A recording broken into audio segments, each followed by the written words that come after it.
Hi, George. There's something I want to talk to you about. Huh? Oh, what do you want, Cassandra? I'm kind of busy right now. I'm still working overtime. Oh, overtime, huh? Was making out with a woman at a love hotel part of your job again? What? You just left the hotel with a woman right now, right? What are you talking about? I'm still at the office. Okay then. Turn around right now.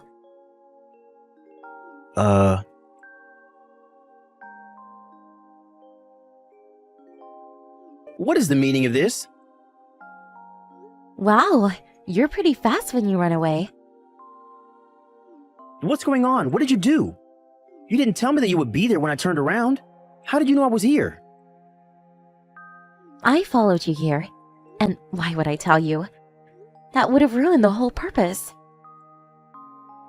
You followed me? This is called stalking, you know. Well, the goal was to find out if you're cheating on me or not. What do you mean cheating? I was only going over stuff from work with Jennifer. You were talking about work. At a love hotel? Come on, I'm not that dumb. Yes, I was. There's nothing strange or suspicious about it. I was trying out a new method of marketing, you see. There's no such method of marketing.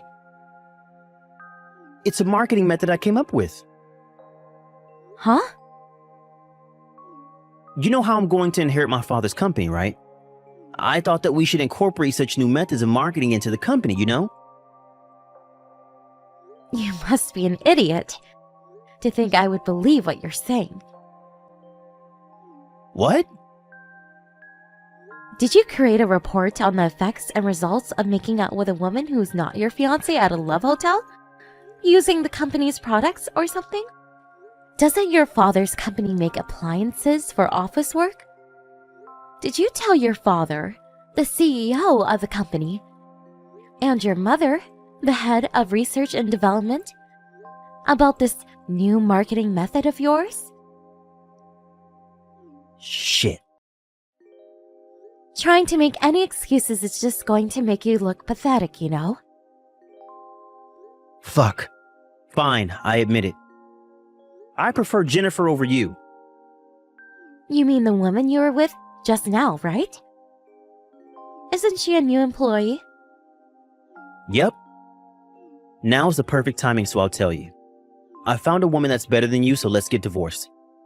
I was only going to marry you in the first place because my parents recommended you to me. I was never that enthusiastic about it. Jennifer was the one who noticed how I was suffering and made me feel better. This isn't just me cheating on you. This is true love. Let's get divorced. Actually, no. I'm canceling the marriage right now. As of this moment, we're no longer together. What? Are you sure this is what you want? Yep. My body and my soul both now belong to Jennifer. Ah, I see. Thanks for breaking up with me. What? What do you mean, thanks? Yep, I was worried a bit as to what to do if you refused to cancel the marriage. What? Why would I refuse to cancel the marriage? Anyways, I'm glad you were so enthusiastic at canceling our marriage. I've already done a lot of preparation and am planning on hiring a lawyer to take care of things. What? A lawyer? We were engaged after all, which means that to cancel the engagement, there's a lot of stuff we need to do. You know this, right? As soon as everything's ready, I'll contact you about the alimony for the marriage cancellation and about the cancellation fees for the wedding venue. There are a lot of things that need to be done, so I'm going to need to ask you for your cooperation. We need to talk about the business consequences that will come out of a marriage cancellation as well. What? What do you mean business consequences? Don't we just break up and that's it? Why does it seem like this is going to be a huge hassle?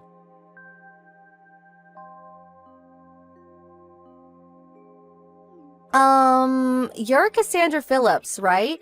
This is Jennifer Norris, George's new girlfriend. I wanted to talk to you, so I got your phone number from George. Oh, the fact that you contacted me directly must mean that either you're quite thick-skinned or quite fearless. Or maybe both. Yeah. I don't want to hear the howls of the dog who lost, so I'll ignore your remarks and continue with what I have to say, old lady. What is it? I heard that you and George are going to break up since you found out about a relationship. So I decided to apologize to you for stealing your boyfriend. It was less than 1 month before you two got married, right? I'm so evil. Yes, we are going to break up. I'm going to be asking an alimony from you too, by the way. What? What do you mean an alimony? Is this too the barks of the dog who lost? Didn't I just apologize to you for stealing your boyfriend? I apologize, so that's the end of this conversation. You already agreed to breaking up with George, so everything's been solved and we can all happily go our own ways. Yes, I hired a lawyer to take care of things, specifically to make sure that we can all go happily on our own ways once the marriage cancellation has been made officially. Huh? You hired a lawyer? Why did you go out of your way to do such a thing? Oh, I understand. You're trying to make this a big deal just so you can bother me and George, right? You're such a jealous woman. Even I feel a bit embarrassed. Jennifer? Me and George weren't just boyfriend and girlfriend, but we were also engaged to each other. So what if you're engaged to each other? Can you not act all arrogant just because you were a little bit more than a girlfriend to him? It's not as if you were married to him at the time. And besides, love is free. Marriage cancellation is enough reason to ask for an alimony. What? Also, I've already talked to your parents about this situation. What? My parents? Please don't do anything rash until my lawyer contacts you. Huh? I'm afraid you won't be able to keep your current job. I suggest you prepare yourself emotionally, starting from now. Is it the case that this is going to be a much bigger hassle than I thought it was going to be?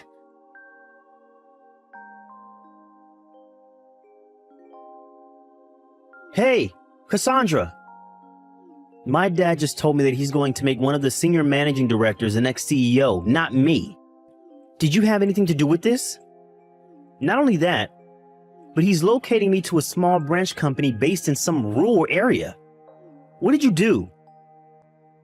It's not that I did something, but that your father was forced to make these decisions because of what you did, no? What? To be honest, I was skeptical about the idea of someone who cheats on their fiancé when there's less than a month until the marriage being the next CEO. Did you not think about what the other employees would think of such a man was let off without any sort of punishment? Isn't that why your father did what he did? He made these decisions as the CEO of the company. You should be glad he didn't fire you. Huh? Marriage and love are private matters. It shouldn't have anything to do with work. There's no reason I should be receiving this sort of treatment. Aren't you forgetting something extremely important? What am I forgetting? That my grandfather is the largest owner of your father's company stocks. What? Seriously? Did you really forget about it? I never even knew. If I had known, I would never have cheated on you. I at least remember that it came up during conversation when your parents introduced me to you. You've got to be kidding me. That's not why what you did was the problem, though. Ugh, I give up.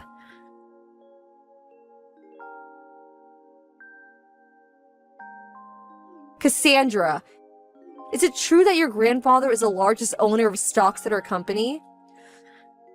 Yes, it's true. So it is also true that George is not going to be the next CEO anymore because he angered your grandfather? While it's true that my grandfather is furious at George for betraying me, it's more that he didn't think that someone who would cheat on his fiancée a month before the wedding was fit to be the next CEO of the company. He asked for George's father's advice, the CEO of the company, as to what he thought. As the largest stockholder of the company, and not as my grandfather, apparently, the CEO had the exact same opinion. That's when it was decided that he would no longer be the next CEO. Seriously? And to think that I was going to be the wife of a CEO. Damn it. That means that there was no point in me stealing him from you. I knew it. So that's what you were really after, huh? Yes, and that's what you're after too, right? That's the only reason why you would immediately think of asking me for an alimony as soon as you found out the marriage was going to be canceled. I'm only exercising my legal rights as a person who was cheated on by their fiancé. Besides, I already earn enough money for myself that I don't really care whether my husband is a CEO or not. What? I'm not going to tell you about my job, because I don't want you two doing anything that might harm my business. But I'll just tell you that I'm not interested in any money from my husband. If that's the case, you don't need to ask me for any alimony, right? You already have all the money you need, probably. Why not just be kind and not asking for any alimony? I already told you beforehand. I'm only exercising my legal rights as someone who was cheated on by their fiancé. Doesn't matter whether I have the money or not. But everyone at the office is giving me these cold looks. And I feel as if I'm kind of forced to quit my job at this company. If you take money from me, then I don't know if I'll be able to get by. So can you just, please? Don't you think you're messing around a bit too much? An alimony is an expression of sorry in the form of money. You can't just refuse to pay or demand a decrease in the amount without any proper reason. It's just out of the question. But it's true that I don't have any money. Bothering me about it is not going to solve anything. I'm only answering your text to answer any questions you might have. But having to deal with someone who doesn't know anything is quite tiresome. Please talk to my lawyer from now on. Fine, lend me some money then. Then I'll pay your alimony. Are you telling me that you're going to borrow money from the person you're supposed to pay an alimony to, and use that very same money to pay the alimony? Huh? Wait, what? It seems that you're so disoriented that you can't even think straight anymore. What? That's not what I meant. Wait! I think it would be better if you talked to my lawyer. Not me. Goodbye then. Hold on! I thought that I'd become a celebrity after I became the wife of a CEO, which is why I used up all of my savings. I seriously don't even have any more money. Cassandra, please! Do something about it!